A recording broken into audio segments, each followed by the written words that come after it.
Masyadong punuin, huwag mo na lagyan ng mga kolorete, huwag mo na lagyan ng cum laude. Ano hindi importante sa kanila yan. Importante yung skills mo at saka yung kung paano ka mag-work, makisama. Importante yun. Kaya yung CV mo dapat engaging yan. So, dapat may mga nilalagay ka, something that will show your personality. Bawa yung mga hobby. Yung hobby, may maliit lang ako doon na nilalagay na mga hobbies ko para makita nila yung personality ko.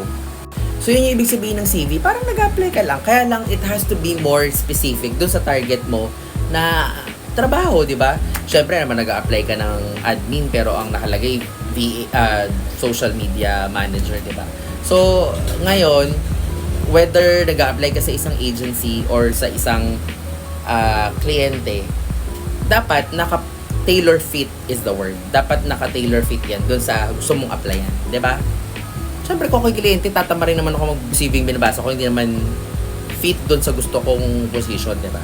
So, yun yung ibig sabihin ng optimize your CV. Ibig sabihin, ano mo siya, pagandahin mo, ayusin mo, make it engaging, professional looking, pero engaging.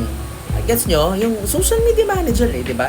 So, kung admin naman yung ina-applyan mo, di make it just professional, simple, di ba? And, punin mo ng mga experiences about you working as an admin, di ba?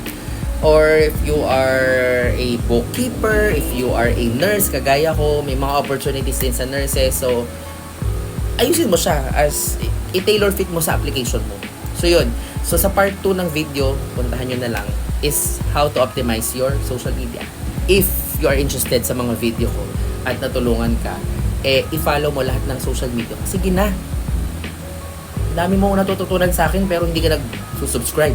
Meron akong YouTube, may TikTok, mayroong Facebook, may Instagram. I-follow nyo kasi marami akong binibigay na tips. Okay? Sa mga nagme-message, may mga nagme-message dyan, tanong ng tanong, paulit-ulit mga tanong.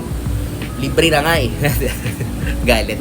Hindi, okay lang, matyaga akong sumagot ng mga tanong ninyo. Pero, if you really wanna learn, marami akong mga series of videos dito sa TikTok, sa YouTube. May mga nilabas pa ako sa YouTube ko na actual interviews. O kung gusto nyo makita, nandun. Ayan na pare-pareho lang naman. So, part 2 tayo para sa optimize social media.